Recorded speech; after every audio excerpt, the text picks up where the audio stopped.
Hello. I hope you have been well. I'm back. I'm back, baby. Uh,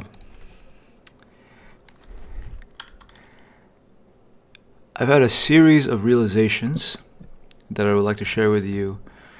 And this video is going to be. I almost want to think of this video as like as a recorded live stream, and which has me thinking like maybe I should just do live streams. And you can tell me what you think about that. The reason being, I think the easiest way for me to explain what I'm thinking about is through the, what do you call them?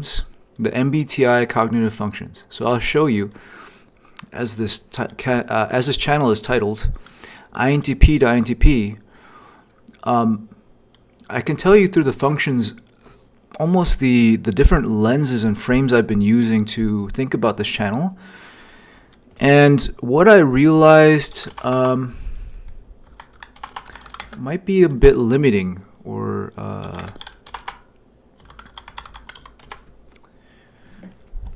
there might be a lot of stuff that I may be holding back from showing you, the audience, that I think a lot of people would actually resonate quite well with. And it's almost like the spectrum is, do I share more of myself, or do I share more of what I deem to be high quality content? And I thought to myself almost,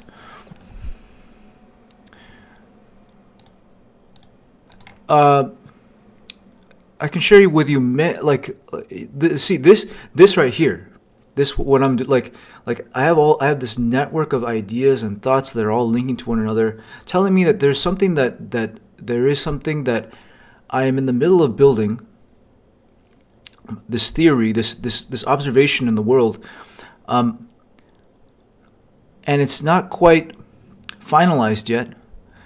And I had been treating the past two videos or so, I've been treating it like that. I've been treating it almost like the image is collecting sap from a tree, making maple syrup. When the bucket of sap is full, then I will present it to the audience, present it to you. But then I realized that there's a lot that I will not show you about myself if I do that. And the question you might ask is like, why it doesn't matter that you show yourself? I'll get there, but first I want to show you how a person like me, and maybe like you, if you're an INTP, thinks. Where I really always want to end up in everything I'm thinking is I want to have come up with a set of principles, a lens, a theory through which I can observe everything. Like I see all of these things and I say, okay, this is the theory I can use to explain it in such a way that I can now understand exactly what I'm seeing, and it fits everything. It's like, okay, ooh, great. That's the final product. Now,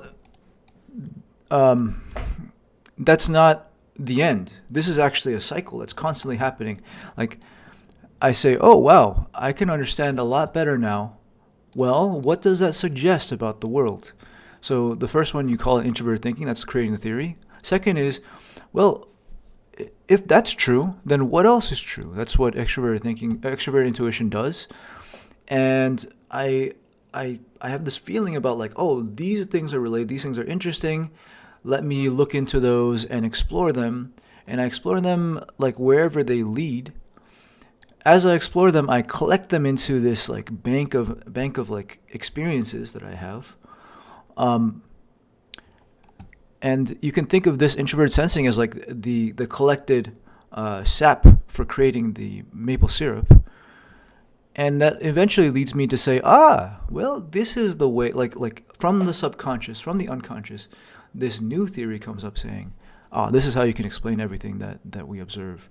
By the way, the fourth egoic function, the fourth thing that this is all related to is like ultimately and this is something that I've realized recently, and like this video today will be essentially me sharing all the recent experiments I've been doing and all the different that might be an interesting idea kinds of ideas that I've been recently having.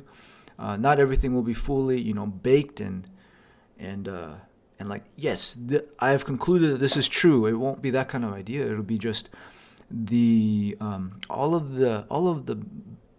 the loaves I have baking in my oven. I'm going to show them to you, share them with you, so that in a way I can number one, I can engage your mind. I can like tickle like other people that have extrovert intuiting like me. You will be like, that's an interesting idea to consider, right? And maybe the introverted intuitors out there, like the NTJs, NFJs out there, will hear my brainstorms and automatically, inquire into it and say, well, how do you know that that's true? So I almost will see who hears this video and gets like really engaged. But my theory, once again, my introverted thinking leads me to say that when I naturally, authentically share the way I think, there will be people out there, people like you, who are like, either like, oh wow, this person thinks like me. Like, I wonder about that too. Or it could be someone who's like, well, that doesn't sound necessarily true. How, like, what about this? What about that? And that's more the NJ way of reacting to what we're talking about here, as opposed to NP. That's that's me once again, extrovert intuiting and saying, oh, these are the things that I've been considering. Now, what I wanted to say there is the fourth egoic function about extrovert feeling is, what is the reason why? Why do I theorize? Why do I try to understand the world? Well, I ultimately feel like the better I understand the world and then show other people how to understand the world, the more clear I feel, like the clear lenses I feel I can grant to people. And when people can see the world clearly, then they will no longer be speaking from uncertainty. In a nutshell, it reduces misunderstanding and there's more harmony in the world. And that's what extroverted feeling is all about. Extroverted feeling is all about the group being in harmony. So this is how an INTP thinks.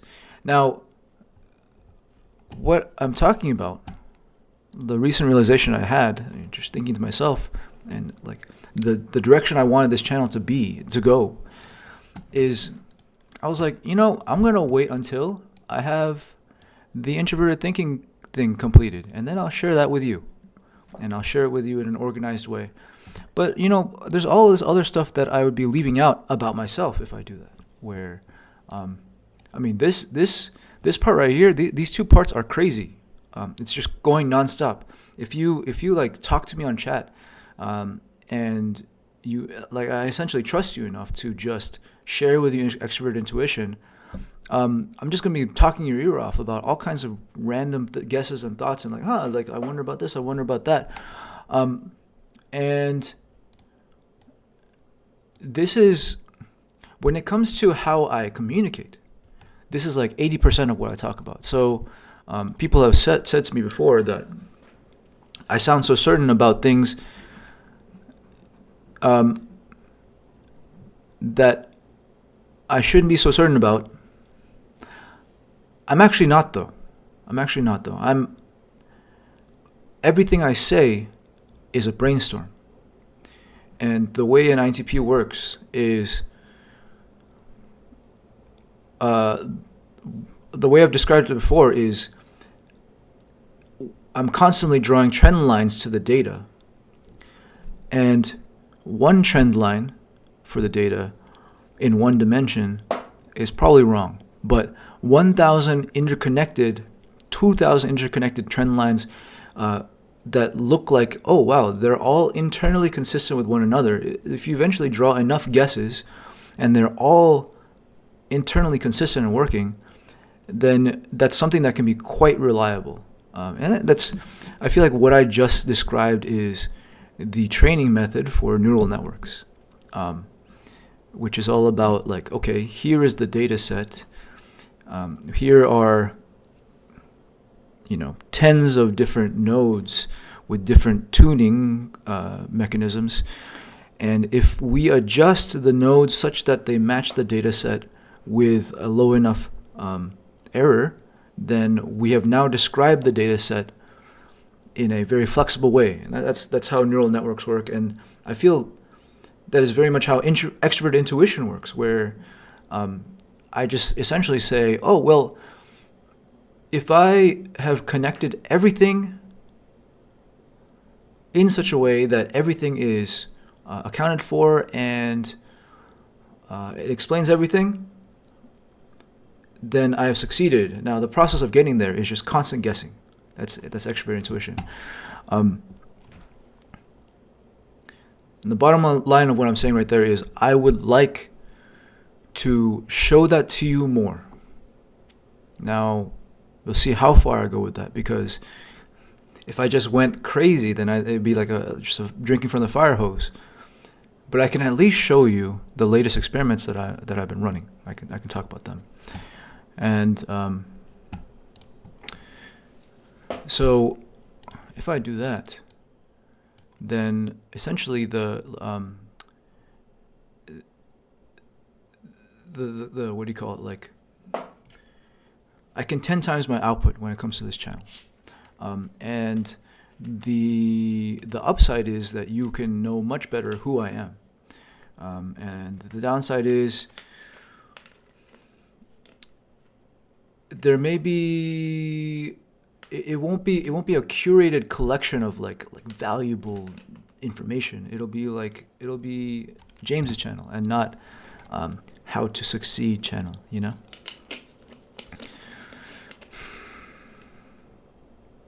And one reason why, okay, so I can share with you a thought experiment I've been running that has me thinking about how that might be valuable, or like with the times, with our current age. What I mean by that is going in the direction of sharing me as opposed to sharing valuable information. I feel the purpose of the internet, this is one thought experiment that I'm considering. I feel the purpose of the internet has drastically changed just since the beginning.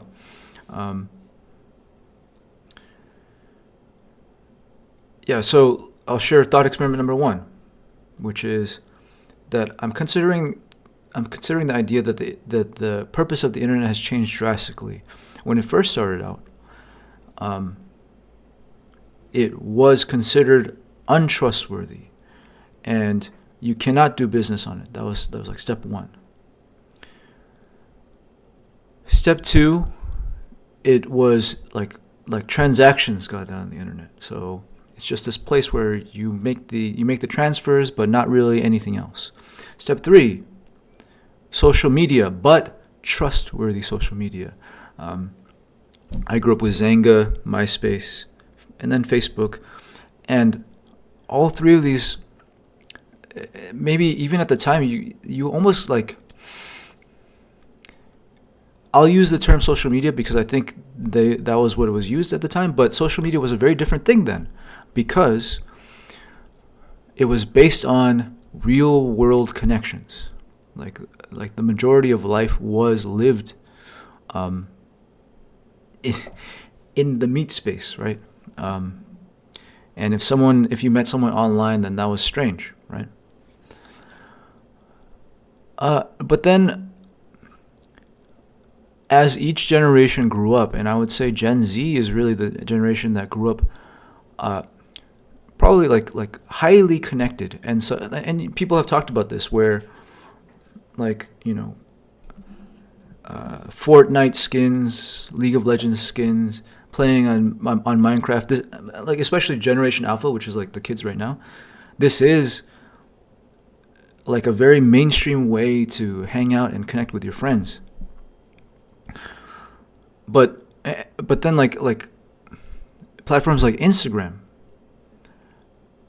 this is where where social media starts being disconnected from real world relationships.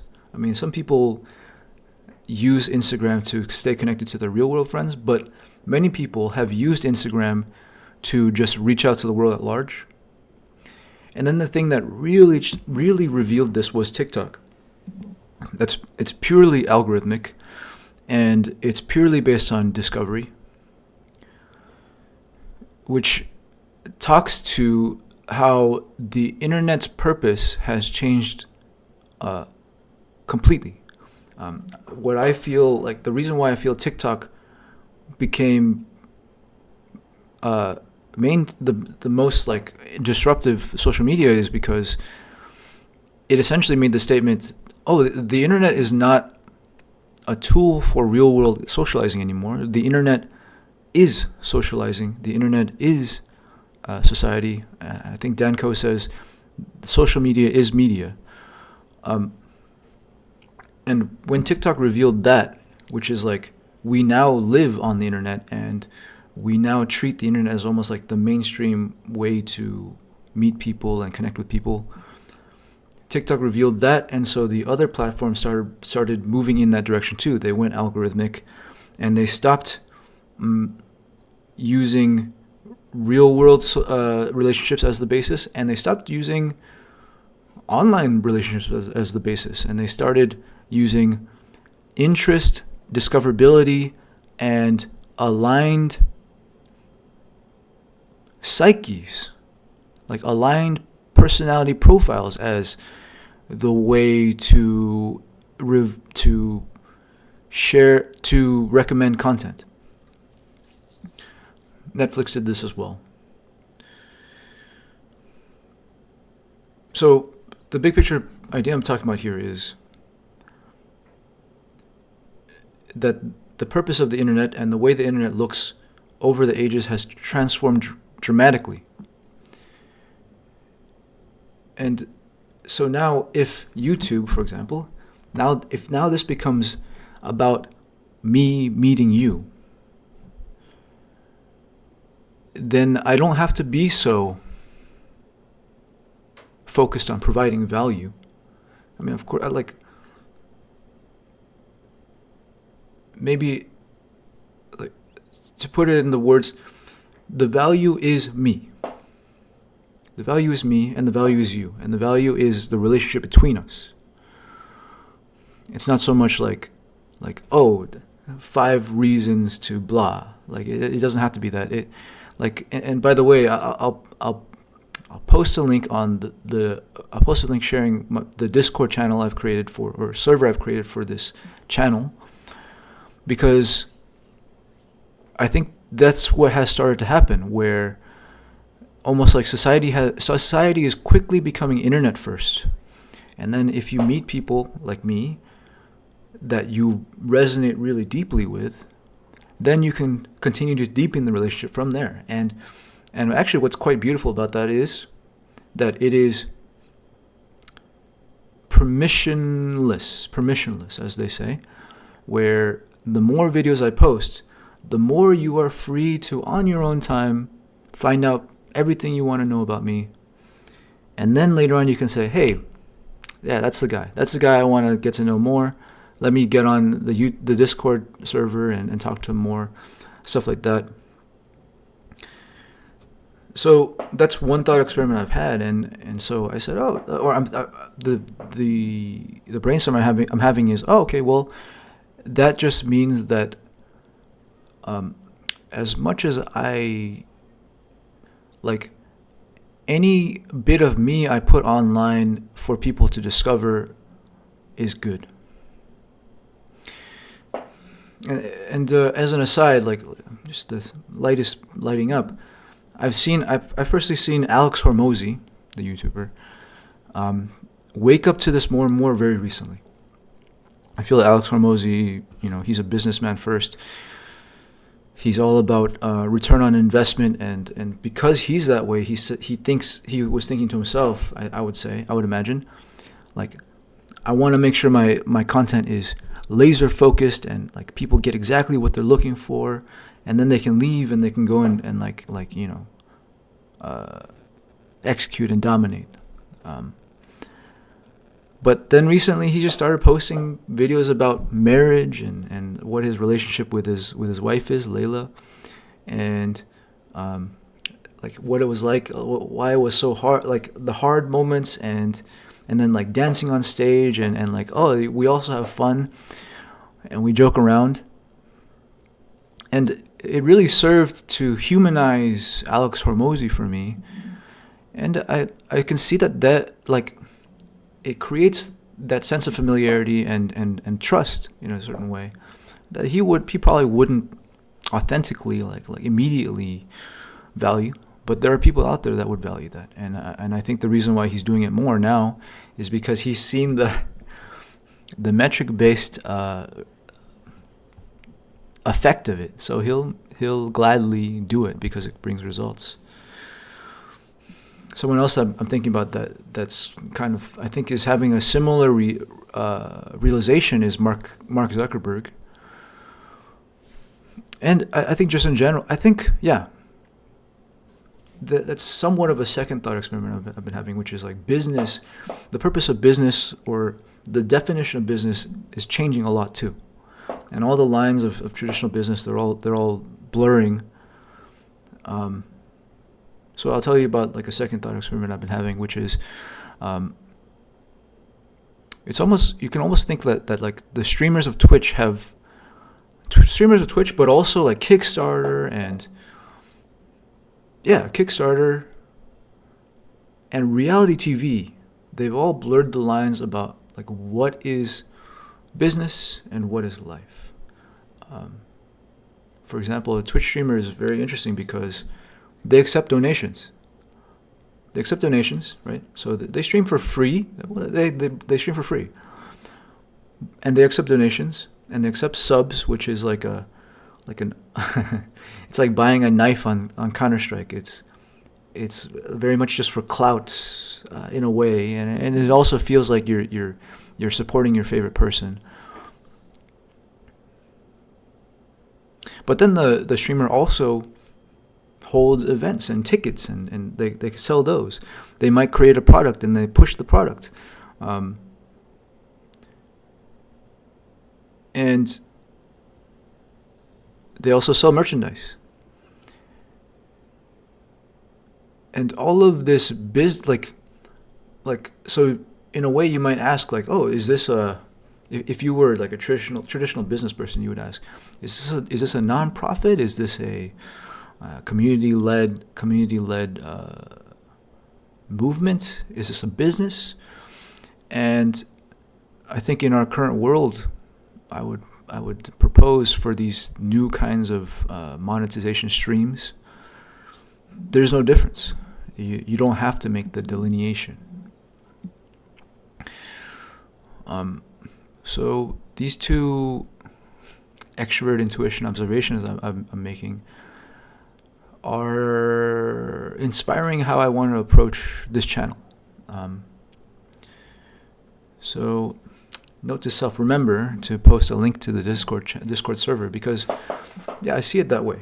And okay, so I was very interested in RSD back in the day, real social dynamics, pick up artist people, or, well, I mean, that's an oversimplification, but they were actually very early to understand that sharing social media details, if you have like a great Instagram profile, you provide that for the person you're interested in. It gives them a far more high resolution view of who you are, and they are free to look at it whenever they'd like, and you can continue to provide information to them for months before they say, oh, well, this person's pretty cool. I would like to get to know them more. Let's go hang out. That's the same idea I'm talking about here.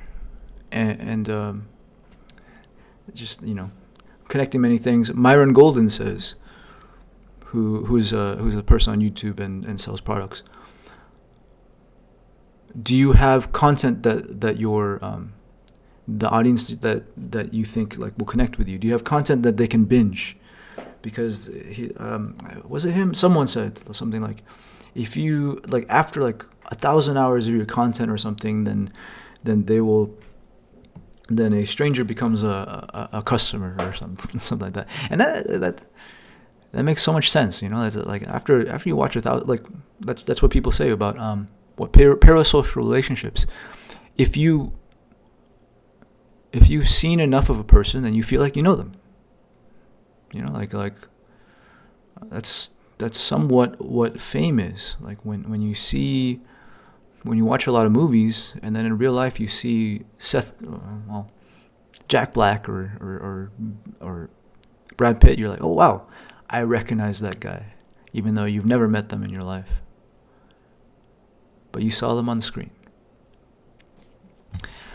So actually, that what I just said there has me thinking like this is nothing new. This is just human dynamics almost.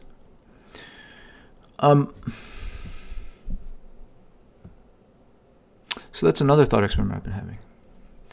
And both of these I bring up because they are directly related to how I would like to interact with this channel.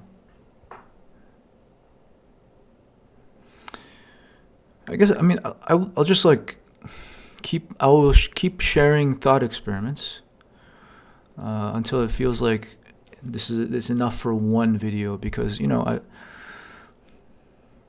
I think these are very valuable, and these are things that I'm currently fleshing out and exploring.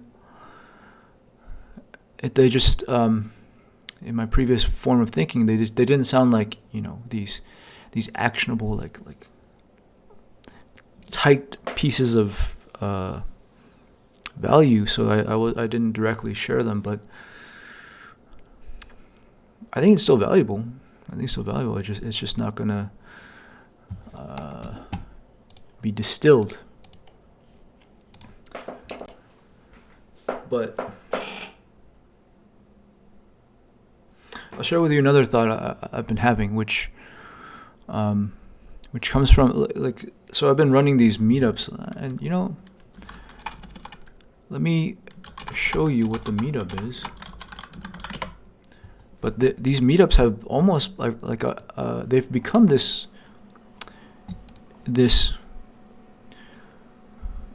truth and philosophy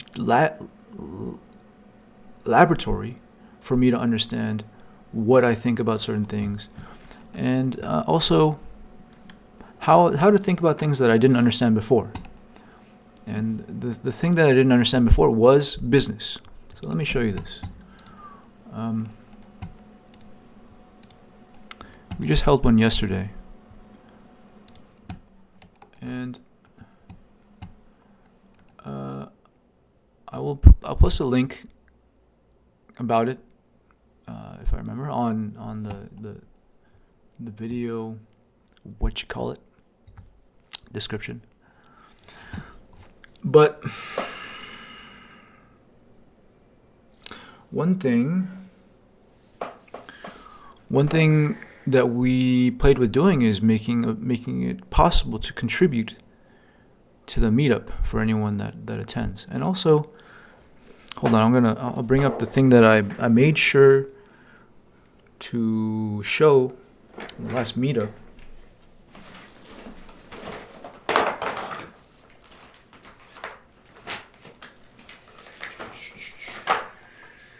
Here we go.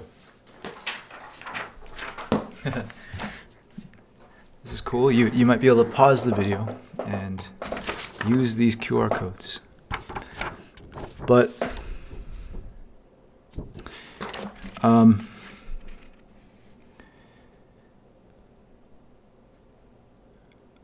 I'll share with you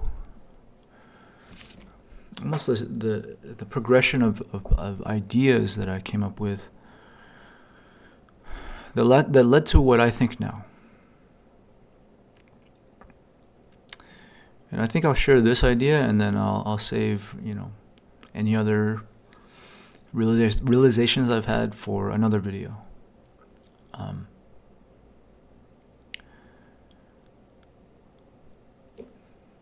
But without me even realizing, I've started a business.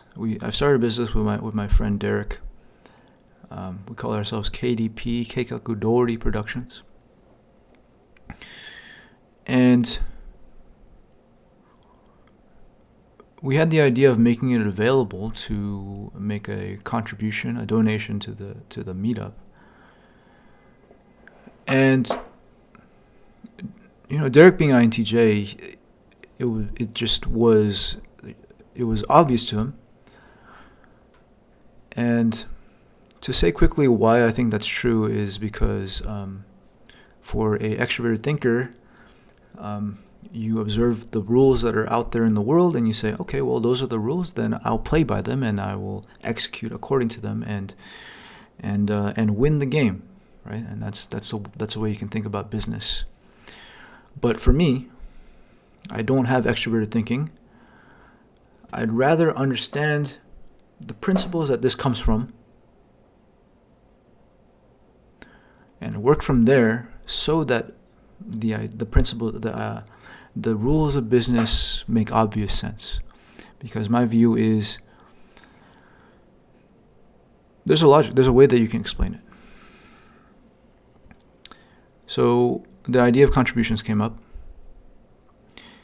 and I said, okay, I'll sleep on it because I'm not sure how I'd like to do this. I think there is a extroverted intuition way to explain it, which is big picture, not thinking about the roles, not thinking about the game I'm playing and how I'm supposed to execute on it. Looking bigger, what's going on here? And what I realized about business is that business, profit, value, pricing, these all actually hide the bigger picture of what the business and the customers are doing together. I realized that it is all about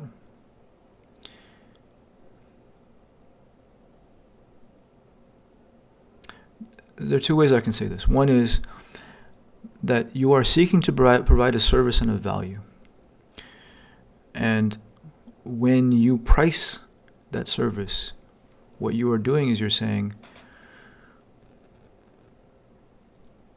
I recognize that this thing is this valuable, and if you accept, then you agree that it is this valuable. And what we are doing is we are agreeing to a relationship. We're entering into collaboration with one another, and we both agree that this is how important you deem this thing that we're doing. That's one way to view it, and that's what pricing is. And so, high price, low price, there's nothing moral about price. Price is simply a signifier for how important this is to both of you. Number one.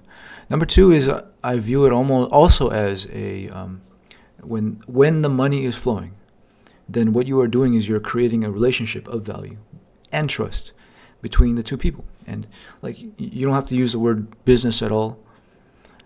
You can almost like this meetup I can think of as a community. And there are these collectivist ideas like a commune, which is actually the same thing. It's just not formalized in the form of a symbol that you exchange between one another to represent this sharing of value. But when someone in a meetup comes and also contributes to the meetup, they are communicating, number one, that they find this valuable and they'd like it to live and exist, and they're communicating, number two, that they would like to participate in it. So that was my NE understanding of realizing of oh wow, I personally would like to say it almost like businesses don't exist. What actually exists are humans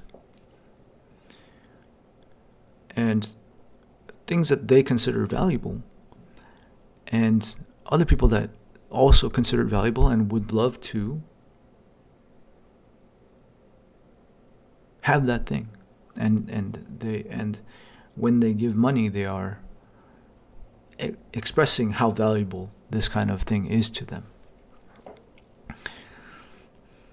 And as an aside, the reason why we use money at all is because for now, resources are scarce, or there is an inherent scarcity to resources. And so by assigning things values, you introduce the idea of priority and decision. And you say, okay, well, I'm not going to get that, I'll get this, because this is more important. This is of higher priority. And that's how I view this whole system that we live in of capitalism.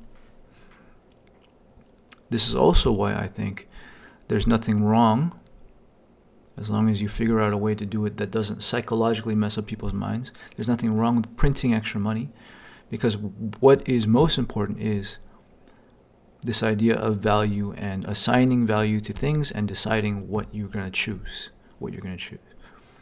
Out of inherent scarcity, but I also believe in the long run that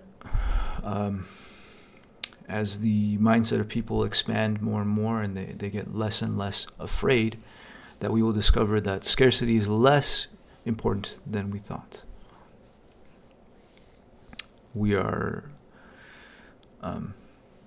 just because of our past, we are erring on the safe side of scarcity. That's what I believe.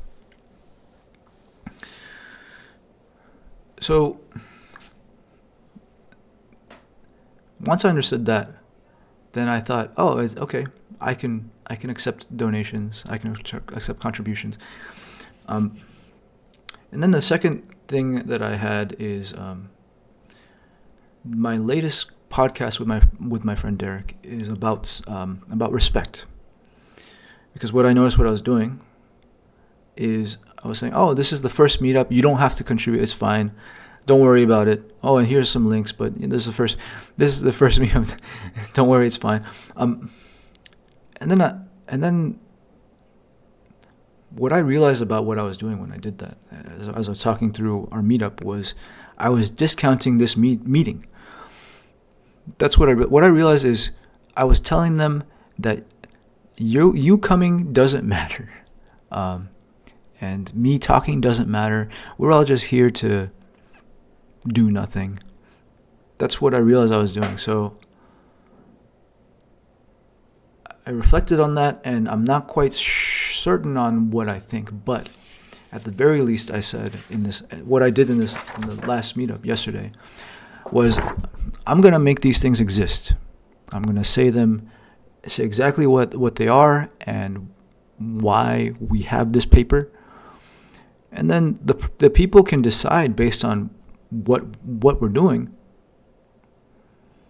But at the very least, I'm not going to just, because this is what I did the past few times. I was like, oh, here are some links about like our Discord server, and you can also contribute if you like, but it's your first meetup, so you don't worry. So, I mean, after presenting this for real, I realized, oh yeah, there's no way they could actually consider those links at all. There's no way they could actually consider contributing, because I was telling them to ignore it with that kind of explanation. So yesterday, the way I said it was, I'm going to make sure this exists. That's what I'm going to do today. And so I walked through each link. We have an email newsletter. We're planning on sending out a newsletter for the meetup. So if you'd like to be a part of that, then go ahead and do that.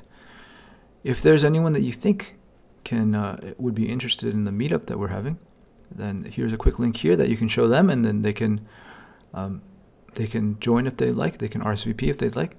And then we have a Discord server here. We have numerous MBTI discussions. This person here talked about a certain topic that he wanted to talk about. We started that. And so if you have any questions that you'd like to have beyond our meetup, then you can use that link there. Completely different from saying, oh, here's some links and don't worry about it. It's your first meetup. You don't have to, And then over here I said, I actually shared my understanding of like, oh, wow. business, I actually realized business is beginning or setting up a relationship of trust and exchange of value between the person running it and the customers coming. And so if you did find today valuable, and we thank you for coming here, and we happily share this value with you. And if you found this valuable and you would like to contribute to our meetup, then here are some ways you can do so. I did like that. And for those of you interested in results, that resulted in contributions from the people attending. But at the very least, I did not discount what we were doing. So that has been you can think of it as a spiritual healing and learning that I've been going through recently, of not discounting myself and not discounting what I'm doing and not discounting, because when I do that, not discounting what we are gathered together to do, like that's the third thing that I'm not discounting, because what I realize is when I discount myself and what I am doing, I am implicitly discounting the people that have chosen to come.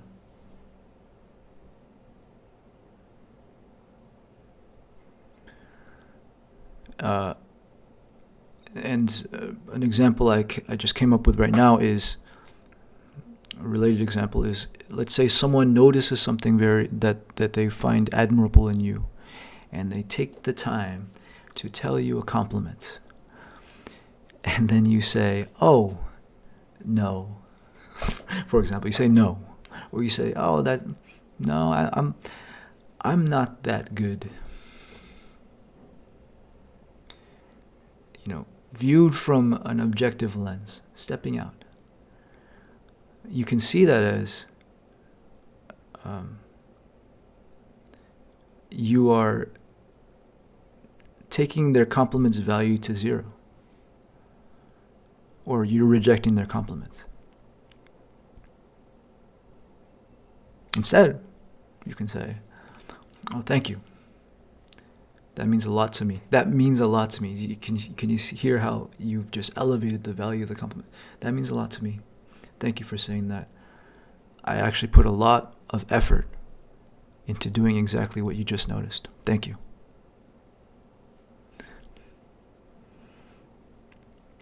That is what I've been thinking about and talking about. And I think in general, there are a lot of times where we think we are doing something right by downplaying stuff, but we're actually causing we're causing for ourselves a sort of poverty, and we're causing the people around us a sort of poverty by downplaying everything. I'll think about that more because I can feel that there's more to talk about there.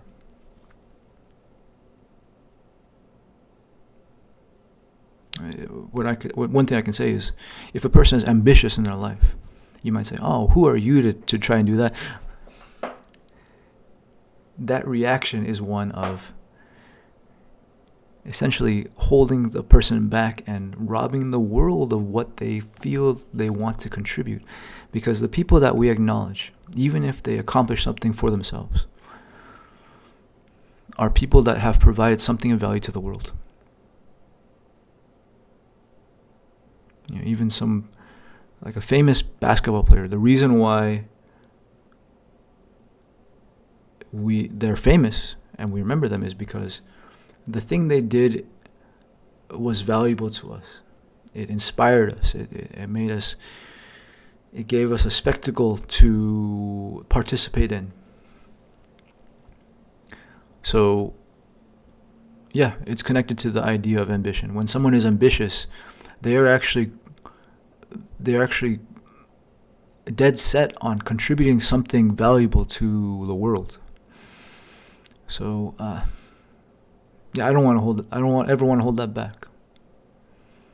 And I don't want to hold back this channel or the meetup, like everyone that came, wow, you made an excellent decision today coming today. And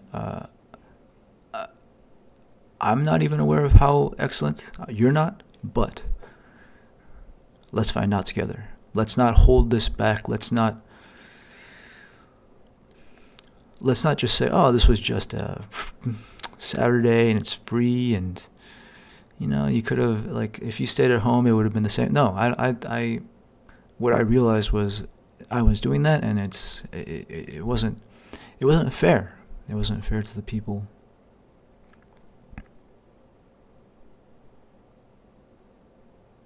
There are many other realizations I've had, but maybe we can keep it there for today. I just recently watched an anime called Frieren, and there's a lot of things I learned from that too. So I guess stay tuned. It made me realize the value of a lot of human things that we do. I'll say shortly, today can be special. And like whatever excuse you can give to make today special, people would love to hear it. And people would love to make today a reason to celebrate, because might as well. Hence why things like birthdays and weddings are such excellent things, because now you can clothe today in specialness.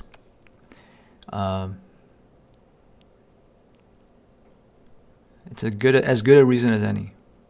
So that's one other thought experiment I've been chewing on. But I'll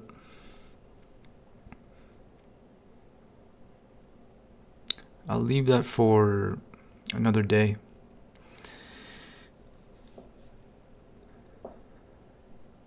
I almost think like maybe like a live stream would be a pretty good format for what I do, because the conversation would make it less hail pelty, But we'll see.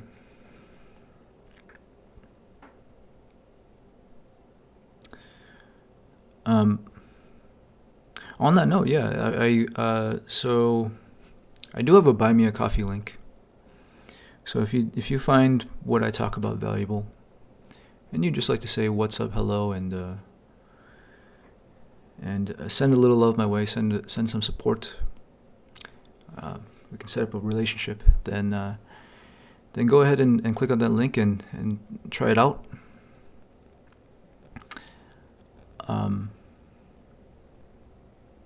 If you'd like to enter into further conversation, you can put a comment, like and subscribe. Like and subscribe if you'd like. I'm also on Discord. I'll post a link on the Discord about the Discord. But yeah, recent discoveries, recent musings have been quite spiritually healing. Where I realized there are a lot of things that I was refusing for myself that inherently deprive myself of everything that is available for me, and also deprive everyone, like as almost like a projection of what is available for them. So I'm on this journey of healing of releasing these blocks. And I think today was very business focused, I think. But business and relationship are the same thing. Business, relationship, trust, I realize after a lot of thought that they're They're all the same thing.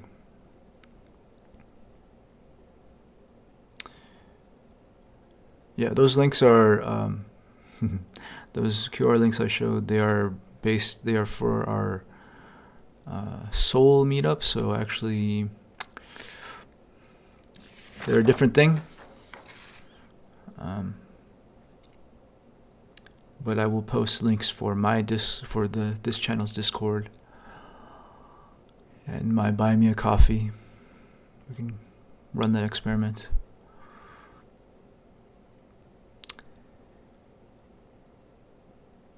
And I think there are just more and more examples of any extroverted intuition style businesses out there. And what's leading the way are Kickstarter, Patreon, Twitch, YouTube, internet style businesses. I think are much less oriented towards the transaction and the product, and much more towards a philosophy, a community, a movement, a connection between people. So I'll put more thought into that and share my thought experiments. But I do feel like that is the next era we are moving into, and we are in, of human interaction. Which is cool. I've met a lot of interesting new people through the internet. So with that, I will talk to you next time. Stay tuned and have a great day.